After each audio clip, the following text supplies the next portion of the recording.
Hey fellas, I wanted to talk about my rack. It's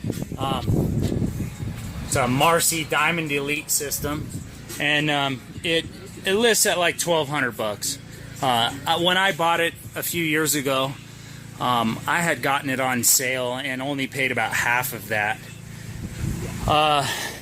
But since I picked it up, I've modified it a ton, and so I'll just kind of start, I guess, right here and show you. Okay, so I added a couple more plate storage pins for my 5s and my 2.5 plates.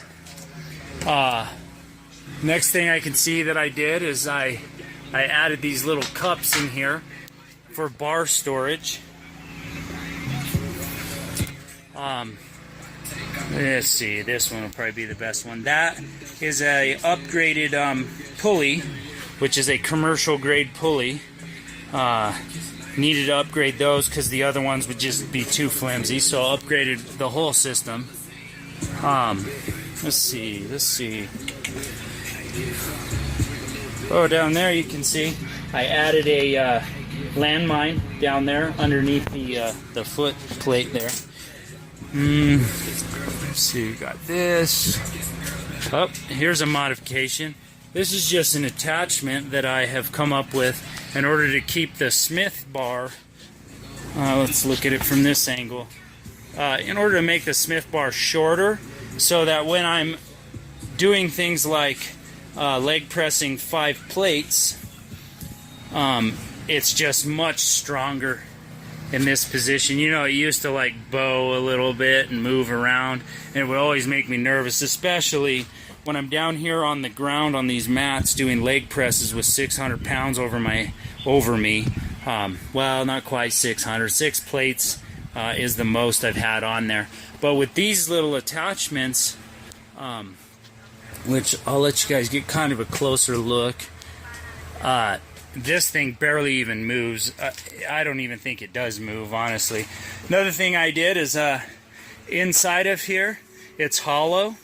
And it used to have a hollow bar, which is this bar right here. But I went ahead and went to a local steel shop and picked up a 1-inch bar and ran it, solid steel bar, ran it through there so that, you know, it can handle that kind of weight much better.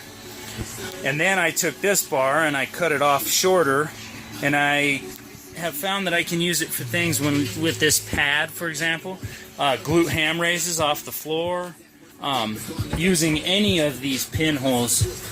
What I do is I just run a pin straight into it, but using any of these pinholes here, which I also is a modification where I put band pegs in, because I have a small assortment of bands and once in a while I like to use them. Lately I've been using the chains more, but sometimes I do like the bands.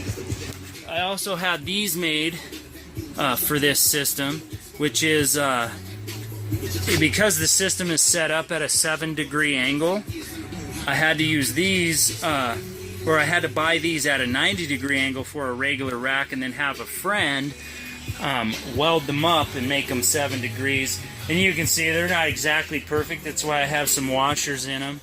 Let's see. The same friend also welded me this pull-up bar, although Rogue has a really cool pull-up bar that I'm looking at and considering maybe getting it. You know, it's just really fancy maybe. Maybe I don't need all that stuff, but you know, it's called the Crown, I think, and it's got globes and stuff on it. Oh, here's another thing. One of my latest is I put, let's see if you can see it, I put these numbers on, and I was trying, okay, so these are just stickers, and I was trying to use hairspray, but I don't think that's going to work, so I'm going to pick up like a clear coat spray and just spray it right over the top of them and hope they stay. If they might not, I'm not sure. Oh, here's another modification. So I ordered these from Greece because they were the only company that would custom make them to the rack, which is just under 2.5 square. So and as you can see, they're pretty tight. It's another modification I made. Well, the fan's a modification.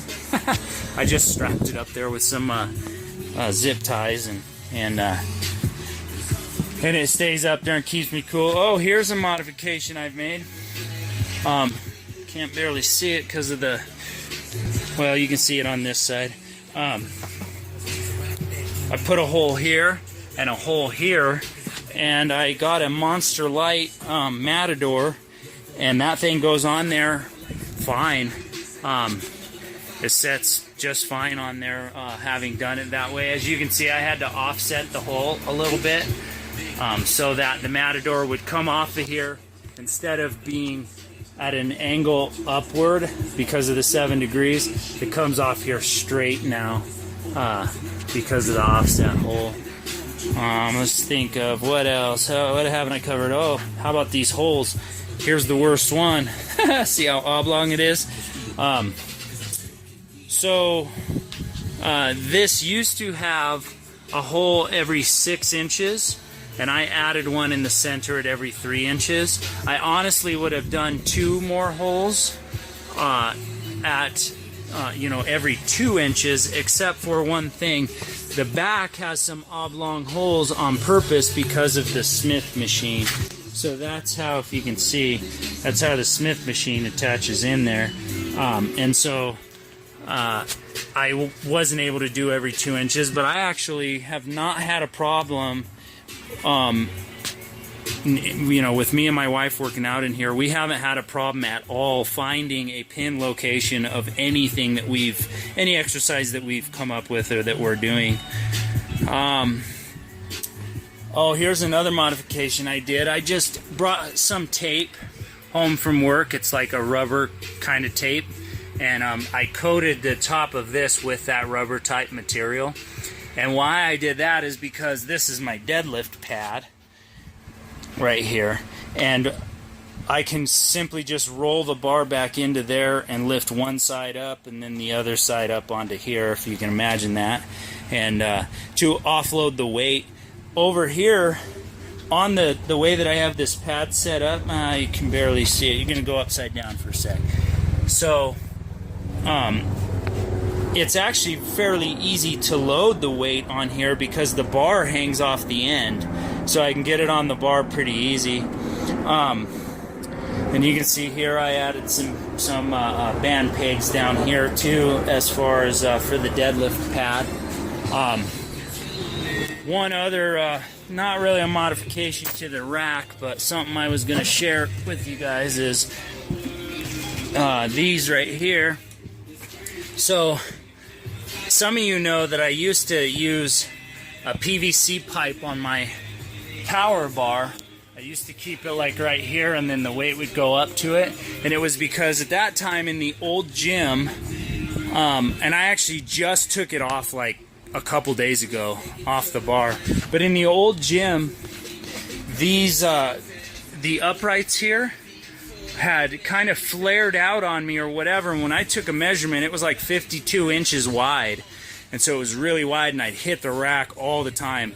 Well, I didn't realize until just this last week that since I screwed these down, it's actually only 49.5 inches, which is only a ½ inch wider than, like a Rogue rack. And so I took them off, but then I started thinking about adding, I could get that bolt-on monolift and put it in here for, because next year I'm planning to compete classic raw using knee wraps, and I have a real hard time unracking the weight and getting out of the rack. I always hit the rack. Then I got to thinking I don't really have to. I can just use these, which are about 4 inches wide, and I can just slide them on, and that'll keep the weight, obviously minus this, but it'll keep the weight that far away from the rack so that I can more easily unrack the weight with my knee wraps on, because in competition that wouldn't be something I'd have to worry about. I could set the uprights to the in position, and they would be nowhere near the weight for me to be bumping into. This video is getting kind of long, but to end it, I guess I'll say that I would love to have a Rogue rack, but there is no Rogue rack that's going to cover all of the things that this rack covers. And so even if I do in the future get a rogue rack in a basement, if I come into a situation where I have more room, which I expect to be in that situation before too long, even in that situation, I'll be keeping this rack on the side for all of its accessories and all the things that I found and modified and found to do with this rack. You know, so even though, you know, it's Marcy, it's not considered a very good name as far as a squat rack or whatever. It's done justice by me. I've gained a lot of strength using this rack and so on. Something I wanted to show you, as you can see, there's 5 plates mounted here on this Smith, and just to show you guys kind of how solid the rack is. I don't know if you guys could get a very good look of that, but the rack doesn't move a ton, at least not compared to other racks I've worked out on in the past. But this thing is really, really functional, and so I would not get rid of it to put a rogue rack in here, but I would love to have a rogue rack to put on the side of it, I guess. Anyway, I just wanted to share my rack with you guys and let you guys know, you know, all the little details of, you know, all these little modifications that I've made to this thing. Another modification that might come up, I already mentioned, is I am looking into or possibly going to get a different pull-up bar. That pull-up bar functions really well, don't get me wrong. I just am at a place, I guess, where I'm able to spoil myself a little bit. So why not get a fancy one, you know? Something like that. But quite honestly, not until after I buy a set of calibrated plates. That's the next thing on the plate for me. As some of you that have been watching know, I just added a bunch of bars and stuff. Well, I shouldn't say a bunch. I think I added 3 bars recently. But so I'm kind of spoiling myself. And the next thing on the list is calibrated plates up to the amount of weight that I'm lifting. And I figure if I as I get stronger, I'll add to that setup.